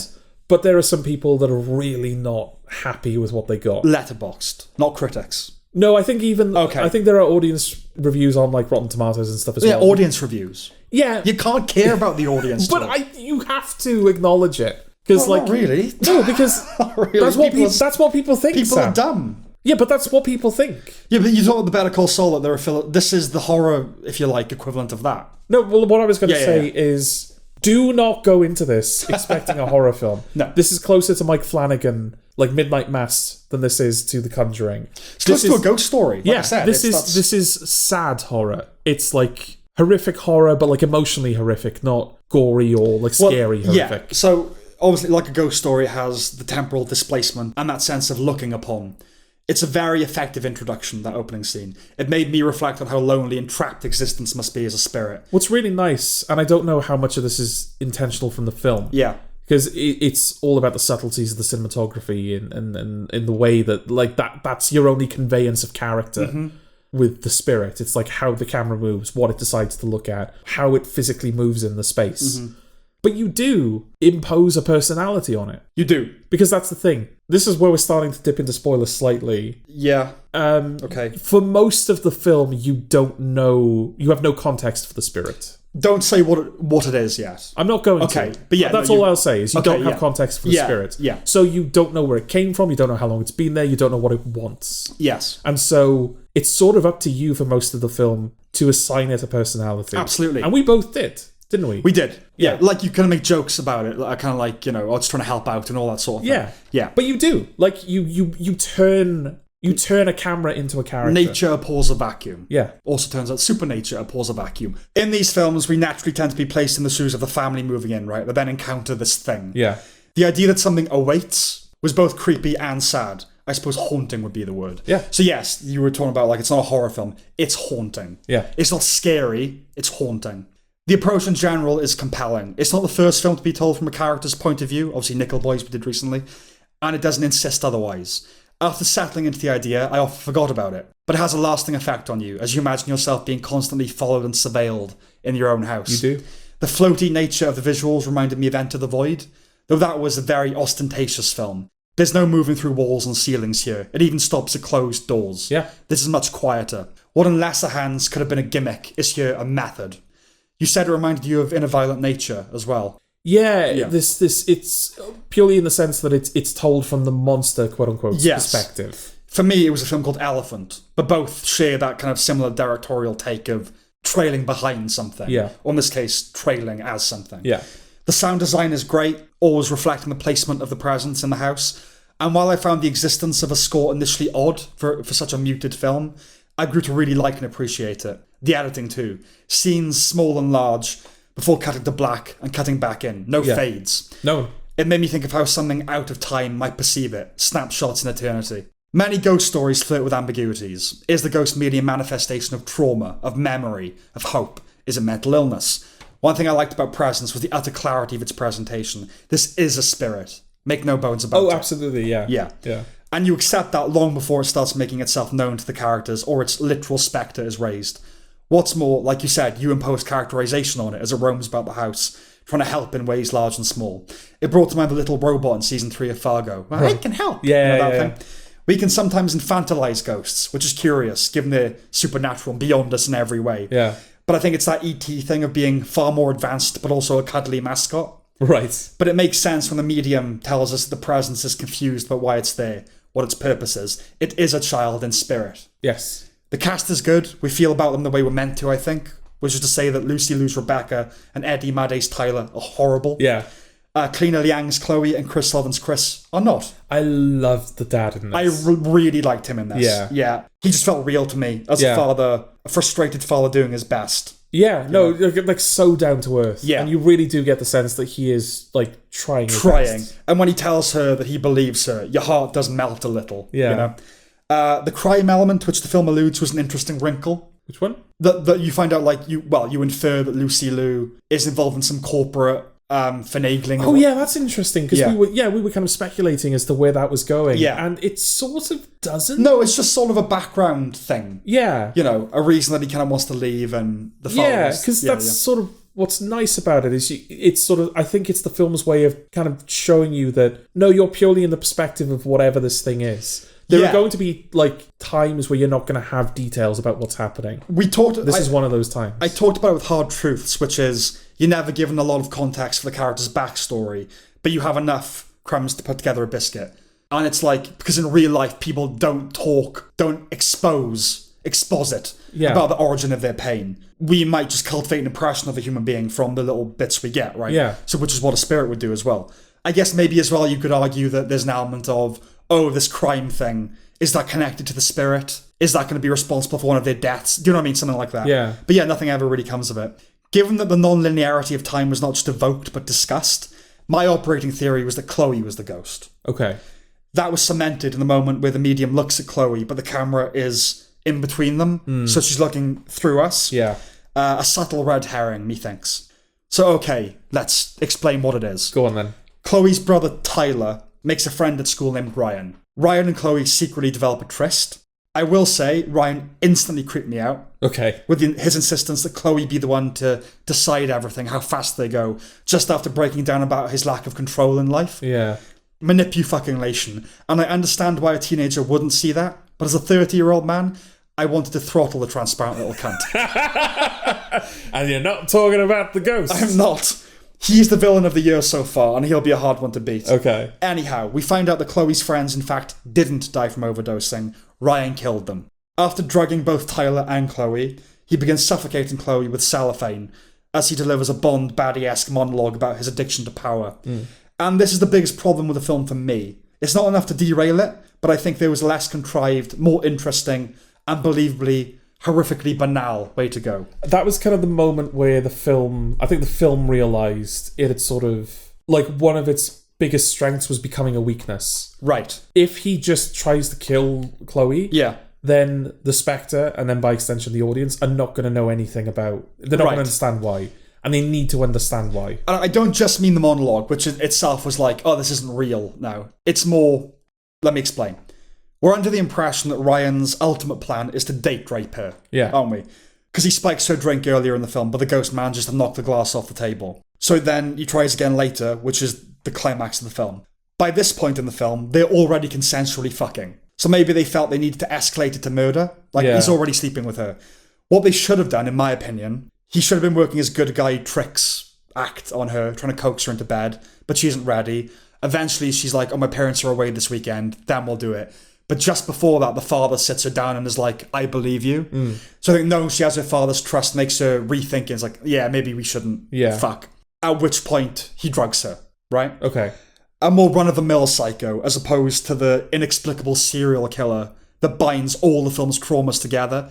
It got too writery. Once again, it reminded me of End of Watch, which plays out very organically and naturally, just two cops on the beat, before making it very plotty and tying everything together for the finale, you know? I think this would have benefited from a less movie approach. It's a shame, isn't it? Because, like, if you were in like an academic context, or even just if you're like seeking like a writing seminar kind of thing. So like someone would look at that and go, oh, that's good. You're making use of everything you've got. You're tying it all together. Yes. You planted all these things. And but it doesn't work in this case. It doesn't work. And it really goes to show that there is, like, at some points, instinct is just the way you have to go against conventional logic. Yeah, because the film isn't otherwise doing that. And thus creating an uncomfortable conflict between substance and style. Yeah. Because, the film, stylistically, it's natural. It's just this ghost hovering, nothing. There are things that develop, of course, but, it's just like the existence of this thing that's not sure why it's there. And then it gets very plotty and writery, and it's like, that's not the substance of this film. Yeah. Anyway, the ghost manages to wake the drugged Tyler, who runs to her rescue and tackles the would-be killer out the window, killing them both. Tyler is the ghost. Yes. I'll be honest, I did not see it coming. The film does a very good job of pointing you elsewhere. It does. You're meant to think it's Nadia, her friend who died, because she thinks it is. Yeah. But you don't, because you're meant to think it's Nadia. That's the thing. You don't think it's Nadia, because the film is insisting that it's Nadia. Yes. So you land on Chloe. That's where I did anyway. Yeah. Did you think it was her? It crossed my mind. Okay. Yeah. But you didn't really land on any... I think I figured out it was Tyler at exactly the right time, which is basically moments before the film reveals it. Yes, okay. Yeah, I thought it would be the bent neck lady paradigm, Yeah. Falling through time kind of thing. But no, it was Tyler, which of course recontextualizes the whole experience. When the ghost trashes Tyler's room, this is what you were talking about earlier, right? It's doing it in judgment and anger at his behaviour back when he was alive. Yeah. I will go back and watch at some point, but it totally redeemed that character in the way it should. Because you fucking hate him over the course of the film. Yeah. And you find out he hates him. So, that's fine. And the ending is fucking heartbreaking and chilling. I suppose haunting would be the word. Absolutely. So what is the ending? If you want to, like, the final scene. Do you want to explain what that is? Yeah, so he tackles the guy out of the window. They both die. Yeah. Then you get a cut to black, and we're in the final scene, which is they're moving out. They're moving out. They can't stay in that house anymore, obviously. Yeah. But the family are kind of somewhat united in their grief now. You can tell that the mother is kind of more... They're obviously grieving, but the mother seems to be a bit closer to Chloe. The father and the daughter kind of leave the house. Everything's been packed, so the mother is kind of doing one last lap of the place. Yeah, just looking out the window. And, and she looks in the mirror... Because that's been a reoccurring thing throughout the film. The mirror, it forms like a... it makes the other realm kind of a little more transparent. Yes, was the idea. exactly, Because, they bring in like a medium. A medium at one point, and they say some people are able to open the door just a crack. Yeah. Some people are able to look all the way through. Trauma can open things, can make it more... what am I looking for? Permeable, I suppose. Yes. Yeah. Which I suppose is another way that the film kind of redirects you to Chloe. Yes, absolutely. Yeah. Yeah. She's experienced trauma, therefore... she's able to kind of see these things more clearly. Yes. And perhaps when she's gone, maybe she's able to even step back through that door. Right. But no, Lucy Liu, the mother, she's kind of walking around the house. She looks in the mirror. And she's drawn to it, isn't she? Yeah, she's drawn to it. And you see Tyler looking back at her. Yeah. he's expressionless. Yeah. Yeah. It's his default. There's nothing Yeah, he's there. just standing there looking at her. Yeah. Yeah. And she screams. Oh, I got goosebumps then, because I was making notes as we watched it. Yeah. And I just looked down at the moment that it happened, and she just screamed. And I jumped out my skin. Yeah. And it's not a jump scare in that way. No, it's just... because you see Ryan, like... there's enough time before she screams where you see what's going to happen. You're reacting to it. Yeah. And it's blood curdling, isn't it? It's just chilling. Yeah. Yeah, and then the family, she kind of realizes that it was, Tyler came back to save her, and they all realize it. And then the family unites in grief. It's just fucking devastating. And then the spirit finally leaves the house and drifts off into the sky. Yeah. And you compare it to Here. Yeah. I kind of like, I see that Here was kind of... was a piece of shit. A piece of shit compared to this, yeah. Yeah. Because it's the same ending where it drifts out the house and whereas in Here, it kind of focuses on all the houses around. Like, oh my god, all these stories. Look at all the stories unfolding. Whereas this, he just floats up into nothing. Job done, film over. Yeah. So while there's that one relatively big issue for me, I like Presence a lot. Yeah. It's a film I know is going to stay with me. And once again, I'll take the opportunity to recommend a ghost story, but not because I'm comparing it unfavorably. This is a very good film. Yeah. But it's similar to a ghost story. A ghost story is a lot more indie and more melancholy. There's no real plot in that way. But seriously, they're both very good films. Yeah. Anything else for Presence? I haven't had the opportunity to rewatch it. No, me neither. Yeah. But yeah, I mean, it is a film that has absolutely stayed with me. It does, doesn't it? What's nice about it is I'm not just thinking about the technique of it. Yeah, because that's obviously I think what you sell people on. It's like, it's from the perspective of the because ghost. it's not gaudy and ostentatious. It's not like the one take going through the ceiling. It's just a hovering camera. Yeah, that's all that ever is. It's not showing off in that way. No, absolutely not. Yeah, and like I said, I genuinely forgot about it. I thought, well, just watching a scene with characters. Yeah, absolutely. With a roving camera. Yeah, yeah. But what's nice about it is, it's kind of the emotional impact of it has stayed with me as well. Yeah, that ending's hard to forget. Yeah, it is. It just shatters you. And that's one thing that I really hope. I guess, like, we'll see if it survives to the end of the year. If it ends up in either of our lists. But if that's what I'm hoping to get on a rewatch, is that even if the film doesn't hold up logically, like you said, the fact that it kind of devolves into that villain monologue, that is disappointing, because it feels like the film knows it has to like corrupt itself a little bit to get you on board with what's happening. It's got to get movie all of a sudden. We need a bad guy and we need an action climax and all that kind of stuff. So I'm hoping even if it's not logically impure, it will remain emotionally pure. I think it will. Yeah. I think it will. Like, you always have to hope that the year is good enough that a film you like is not going to be in your end of the year list. Yeah. Because the year was that good. It's the kind of film that honourable mentions lists were invented for, which is, if I can't put this as among the best of the year, I really want to mention it. Yeah. Because I liked it a lot. Yeah, absolutely. Good. Okay, so we recommend it then. Absolutely.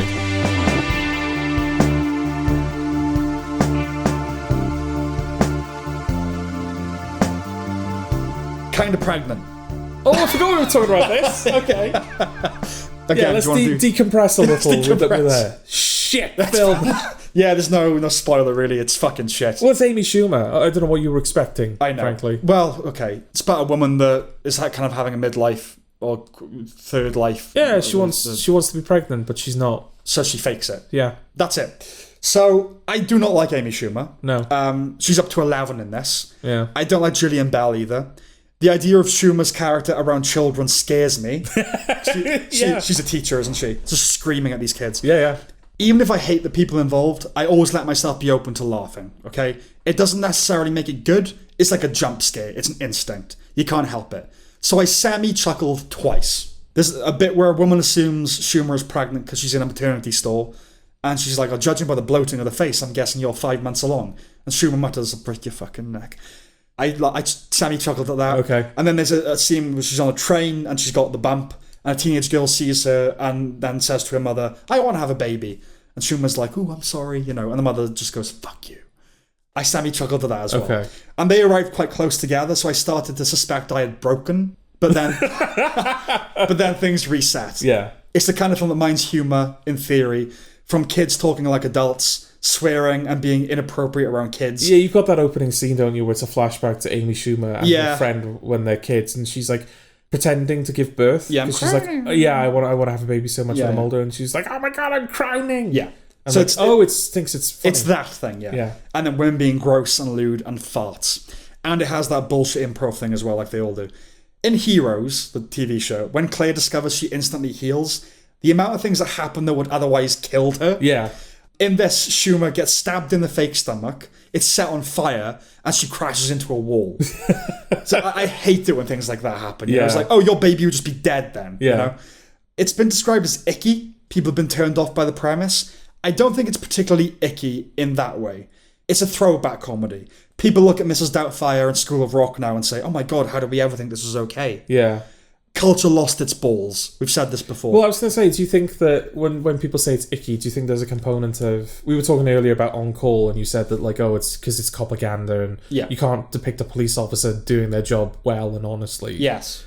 Is there a component of, oh, it's a film about a woman that wants to be a mother? I don't think it's How that. heteronormative. I don't think it's that. Though, yeah, there's an aspect of that in culture, of course. I don't think it's that. Okay. I think it's just... a woman faking pregnancy is kind of icky and psychotic. Do you know what I mean? Okay. But that's the thing. That's, well, I mean, yeah. it is. But it's a comedy. These people do things like this in comedies. Okay. And we don't think of them as psychotic because it's a comedy film. Right. In real life, if Jack Black pretended to be a teacher... if Jack Black faked a pregnancy... If he faked a pregnancy. Do you know what I mean? It's a comedy film. You've got to just suspend that thing. Okay. I hate when people are like, oh my God... If you look back at cartoons as kids, they should be traumatizing. No, they shouldn't, are they? Because you weren't. Yeah. Stupid fucking people. Right. It's just a comedy film. If anything, it would have benefited from going darker. Something like, you know, the psychosis of pretending to be pregnant. I want to see a dark comedy about that. Right. You know? Not this kind of vaguely light, or she's breezy... like stealing babies, or... Not stealing babies, but do you know what I mean? Just like, I don't know. There's a darker way to go with this about motherhood and all that kind of thing. But yes, it is rubbish. Yeah. And that's all I have to say about that. Well, it's a white poster comedy. It is, like You're Cordially Invited. Yeah. No, they are literally right next to each other on my film ranking. Yeah. Worst. I think they are for me as well. Yeah. Two shite comedies. Yeah, two shite poster comedies. Yeah. Which one's worse? May as well compare them. Because they were both miserable experiences. Oh, that is a tough one. Yeah. I mean, I really don't like Amy Schumer. But I really didn't like Will Ferrell in You're Cordially Invited. Yeah, it is tough. They're it's hard because You're Cordially Invited is also long. Yeah. This isn't long. It's too long because any of it is too long. Yeah. But I think it's at least like hour and a half, right? Whereas You're Cordially Invited is like 2 hours. Yeah, for what it is, it's a marathon. I might have to give it to You're Cordially Invited, you know. This is more obviously like a bad film. Yeah. But You're Cordially Invited is more boring, I think. Okay, this was also boring. It was boring. Look, I did find... We're talking... like micro millimeters, I will say, I did find the less you pay attention to the film, the more tolerable it became. Yes, I can see that. I realised I wasn't really watching it halfway through. I was like, oh yeah, I'm enjoying myself more now. Okay. No, it is, it's just, it's bizarre as well because, it does feel like it's an older comedy. Yeah, but early noughties comedy. Yeah, but not in a way where it's trying to emulate that. It feels like it belongs in the noughties. You know? Kinda. Yeah. I don't even think there's much in the way of like wokeisms and... No, really. It doesn't feel like it reflects the time for Amy in any Schumer, way. there's not a whole lot in the way of girl power. Yeah, it's kind of more traditional. It's about her mother, you know. Yeah. It's almost like she's grown up a bit in that way. Yeah. In that, like, I can just play women that, I'm older now. And I don't know. But yes, no, it's not like Trainwreck, where critically acclaimed, everyone loved it. And Amy Schumer's the woman of the moment, and... that was more in the way of wokey, feministy kind of thing. Okay. And it's like she's not doing that. She's also not really an A-list celebrity anymore. Like, no one knows about this. It barely had enough reviews to merit my watching it in the first place. Yeah. You know? So, it's a weird little career she's had. It's crap. Yeah, don't recommend it. Don't recommend it.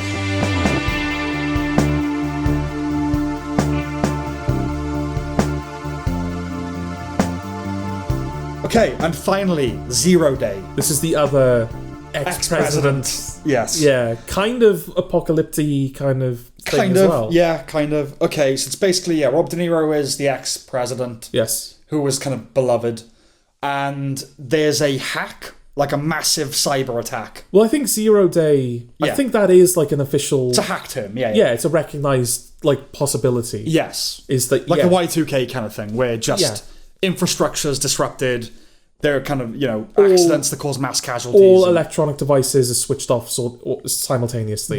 There's no lights, there's no traffic lights, planes fall out of the sky, phones disconnect. Yes. It's chaos. And De Niro is brought in to kind of spearhead the kind of agency, if you like, the operation investigating it. Yeah, because he's unites the left and the right. Exactly, yeah. They, everything gets turned off for a minute, and then it's restored, and then I think there's kind of a vague threat of, we'll do this again if you don't give us what we want. But they don't say what they want. Yeah. At least I don't remember. So they got to find the culprits, and he's the head of it. Yeah, because he has like a ground zero moment. They have a moment where they go to New York, and they're recovering people from rubble, I think. Yeah. And they're like, oh, they're crisis actors. None of this is real. And De Niro has this like speech. Yeah, like you said, that kind of unites everyone.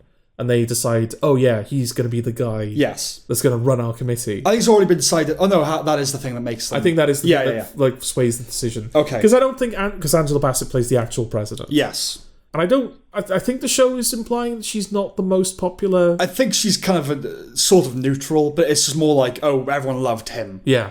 So let's bring him in for the job. Yeah, because initially it's like, oh, he seems like the right person for the job, but there's also this sense that he's being set up as like a patsy. Yeah. In case it all goes wrong. Yeah, okay. So all episodes were directed by Leslie Linka Glatter, who's one of the most seasoned and respected TV directors. She's done a lot, but her main thing was Homeland. She was the Mark Mylod, if you like, of that show. The most significant episode she would do. Yeah. One understands why she was approached for this, and while the show has plenty of problems, the direction isn't one of them. It's competently mounted directorially. I mean, we got a bit of Fool's Monochrome going on here. It's like a dreary, dark-looking show. Really? Okay, I thought so. Didn't quite think that. It looked a bit grey to me. I don't know whether it was the same for you. Well, there are 3 core issues for me. The first is that it's derivative, and thus boring. It tries to mirror the circumstances of the Patriot Act, to which the show actually refers, and post 9/11 conversations about civil liberties. And yes, there's the scene where De Niro visits one of the disaster areas and makes a plea for calm unity against a tide of protesters. And yes, it was almost certainly designed to evoke Bush's big moment at Ground Zero. But what's interesting about that is that Bush's moment at Ground Zero was a moment. It was it's that here it made me feel nauseated. Yeah, but it was like a punchy catchphrase that he kind of stumbled onto by accident. Yeah. That united the people, because it was like it put the perfect little soundbite. Yeah. Robert De Niro delivers a speech. No one's going to listen to a speech when they're like shouting at you. And everyone applauding like it was an 80s high school movie as well. Yeah. Made me feel sick. Jesse Plemons' character, he's in it, is killed in a scene very reminiscent of one from Michael Clayton. Watch that scene from Michael Clayton. I mean, watch Michael Clayton. Yeah. But you'll see how masterful and chilling it is in comparison to... No, absolutely, yeah. I see why you brought up that comparison, definitely. I mean, all I said with Jesse Plemons is, like, I didn't realise he'd lost weight. Yeah, he's quite thin now. So when I saw him, I was like, is that him? Okay.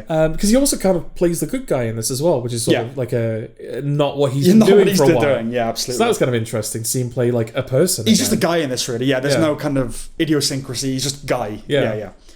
When handed unprecedented powers, post-World War II anyway, De Niro says it's only temporary. His daughter responds, that's what every dictator said. Later on, another character even recalls Benjamin Franklin's famous "those who would give up essential liberties" quote. It's trite. In a way, it's an entry-level political thriller. If you haven't seen anything like this, you might get something out of it. But these themes have been explored hundreds of times before, and this adds nothing new to the conversation. The second core issue is Robert De Niro, both his performance and his casting. He's really phoning it in to the point of gormlessness in this. I remember him being decent in Killers of the Flower Moon, but that was for Scorsese, for whom he does his best work. Yeah. Here, his face doesn't really move. Whatever the scenario, whatever the stakes, he does the same thing. I haven't decided yet, because I'm still kind of looking at what image we're going to use in the YouTube version of this to represent Zero Day. And I don't know if it'll end up in the thumbnail, but I'm still trying to find an image for that. Every image I've found of that show... His blank face? It's just Robert De Niro looking bored. Yeah. Yeah. Literally every shot. It's it is. He looks bored. He looks the same in every scene. Yeah. And you surround him with actors that are trying, and it's even starker, you know? Well, especially since he has moments where there's like a thread in the show where you're initially led to believe like, oh, he's old and he's losing it, right? Yes. He's got moments of like dementia almost, where he seems to forget who he is or where he's what. And like he's got this notebook and this guy is like giving him intel on what's going on, but he's just like scribbled. Just repeated phrases, like a mad person's diary. Exactly, yeah. So you think, oh, this is going to be the show. Yeah. Is that he's been given ultimate power, but he's not even right in the head. He's unreliable. Yeah. Yeah, he's an unreliable narrator and so yeah. So it's like, okay, fine. That's a great like thing to have for a show. But then there's like a thread later on where it's like, oh, he's actually... I very quickly, I thought they were doing Biden. That's what I thought they were kind of doing. Oh, right, okay. But it's not that. Yeah. But yeah, go on. No, they wouldn't do that. No. Why do Biden when you can just do Trump again? President. Yeah. I'm not saying the show does this. I'm saying in general. Yes. It's like if you're going to do any president, you do Trump. Absolutely. But yeah, no, it's he becomes convinced that he's being targeted by this like secret super weapon that like scrambles your brain. Yeah, like shoots some gamma ray thing. I don't know. It makes you constantly think of like a Sex Pistols song. Yeah. Yeah, it's weird. But yeah, it's that ends up kind of going nowhere. But even in those moments where he's like lost his faculties and he's supposed to be panicked or confused, he's not. No, he does honestly look bored on every scene. Yeah. So that's the performance. On the casting level, there's an irony to De Niro playing the role of the wise, non-partisan, everyman king. He is talked about like he's Jesus. Actually, no, we can't all agree on Jesus, can we? No. Like he's Mr. Rogers or Keanu Reeves then. Now, it might have worked when he was younger. The thing is, I know Trump is a dimension out of the realm of normal politics. And to De Niro's generation, it must be crazy making, right? Yeah. It breaks all the things they know. It's not wildly different for us younger folk. But the fact is that Robert De Niro is virulently anti-Trump. And if you're aware of that going in, he can't help but bring that baggage. I think the role needed someone truly sub or super political. Morgan Freeman, let's say. Okay. I'm sure he has opinions that he's discussed, but I don't know what they are, nor would most people. No. You know? What about James Marsden? Have James Marsden play the president again? Yeah, he doesn't code anything, does he? I don't think so. No, like maybe Republican a bit. Because he's like a good-looking cowboy type. But, I mean, not actually. I don't think his politics are actually that. Now, I don't know how this was put together. De Niro is an executive producer, and my suspicion is it's his baby. Okay. He wanted to make something exploring these ideas and assemble the team to execute it. Is this the first... No, he must have done. I was going to say, is this the first time he's done TV? I can't think of anything else at the moment. Because, I mean, a big deal was made of Presumed Innocent last year, I think it was. Because it was Jake Gyllenhaal's jump to television. Yes. And is this De Niro's jump? Because I can't think of anything. I think he's done TV movies. Okay. I don't think what it was called. There's like a spate of TV movies in like the late teens, early 20s. Yeah, I can't remember. Okay. But yeah, he's done television, but maybe not a series. You know? Okay. I could be off base about him being the guy behind it, but the presence of Jesse Plemons cements my impression that De Niro would have snapped him up after Killers of the Flower Moon. Like, I worked with that kid. No, you know what I mean? Like, that makes sense. Especially because why do you cast Plemons in that role? Yeah, it's not what he's been doing for a while. But also, it doesn't demand his talent at all, you know? No. So, yeah. Not to be all okay boomer about it, although De Niro, ironically, is of the silent generation. But if he had creative control, that might account for the third and what I would submit is the biggest issue. It's about a decade too late. Right. The show traffics in paranoia and conspiracy-mindedness. I'm not saying that's inaccurate, but it's somewhat passé. Crisis actors, like you mentioned earlier. That was a meme amongst nutters post-Sandy Hook, which was 2012. They talk of the 1%. Well, Occupy Wall Street introduced that to the pop lexicon in 2011. Yeah. They talk of Bitcoin. It's been around since 2008, but conversationally blew up during the Mr. Robot years. There's an Alex Jones analog, which is already an outdated cliche. This was the zeitgeist 2015 to 18-ish. Okay. The material was ripe then. The rise of Trump, the birth of intersectionality. When the villain in this justifies his actions, he talks about one side being infected with delusions of conspiracies and the other obsessed with pronouns and grievances. Where have you been, mate? This is so 2016. Do you know what I mean? The elephant in the room is Homeland, which was dealing with these things in real time, essentially. As I said, Glatter was a major creative force behind that show, and it doesn't help having Mark Evanier in the cast, who played a recurring Russian on Homeland. He's an Israeli actor playing Israeli here, an agent of Mossad, who informs De Niro about the Ruskies funding server farms and sock puppets in the States. It's impossible to avoid both the similarities to Homeland and the fact that we know all this. It's like the writers were catching up on their reading, but only got so far as 2017. Okay. You know, Lizzie Kaplan, as De Niro's very modern, plugged-in daughter, worries that her father is out of touch. That it's not the same country now as when he was in office. Yeah. Well, those in glass houses. Yeah, I was thinking that a little bit. Yeah. When I watched it. It's a mirror with a time lag. The world it wants to reflect left the room already. Which wouldn't be a major problem if the show didn't project itself as cutting edge and milieu capturing. It's fashioned to be timely, with that overwhelming redolence of, hey, this is basically watching the news. On top of that, time moves faster now, and not enough of it has passed to consider this a throwback. It's very out of time. I mean, you say watching the news. I mean, we do literally just watch the news for a lot of the show, right? We do. I mean, Robert De Niro spends the first half of the show watching that Alex Jones guy, like, turn a new one. And then it feels like a lot of the exposition is handled through news broadcasts. Yeah. But I think there's even instances where they're like exposing things that we've already seen. Yeah. It's to give you that thing of like, oh, real, it's real, you know. Yeah. Some other observations. Angela Bassett, like you said, plays the president, which makes me think this was conceived under the misapprehension that Kamala would be Prez. So, okay. So they cast accordingly, except, with a black woman. Right. Bill Camp pops up. I just wish he was choosing better projects. Yeah. He mostly seems to be slumming it in subpar limited series. Because he was in Presumed Innocent as well. He was in Presumed Innocent, yeah. De Niro's wife, played by Joan Allen, he was in A Man in Full as well. He was, yeah. She says that the measures the government is taking is, quote, the greatest affront to civil liberties that anyone has ever attempted. That might have needed some qualifying. In America, maybe, but even then, slavery? Like, I get what she's driving at. Yeah. But it's a stakes establishing mission statement moment of dialogue. It could have used another pass, I don't know if the program makers are aware of it, but they halfway make the case for a benevolent dictator. Okay. They're like, the best thing would be to give De Niro ultimate power because he's a nice guy, Right. And how that annoying. ends up being the right thing. Yeah. Because he succeeds. He succeeds. Yeah. And how annoying is the American pronunciation of Moscow? Oh, yeah. Moscow. So there's a scene, we leave De Niro when he enters a high-tech room to receive top-secret information. Up until then, we've been experiencing events through his eyes. Now, in a better show, you don't question the writers deciding to keep things from you. I'd point you to the example of Waltz poisoning Brock in Breaking Bad, an enterprise for which we are left entirely in the dark. It's something I've struggled with personally with writing. If I'm in this character's shoes, I can't just arbitrarily keep you out of the loop, The point is, I noticed it here, so it was doing something wrong. There's also the ludicrous idea that an ex-president would actually be conducting interrogations, communicating directly with the bad guys, and making menacing phone calls to the big bad. Air Force One is ridiculous, but at least it's fun. I guessed that Matthew Modine was behind it all. Well, him or Bill Camp. It was between those two for me. Right.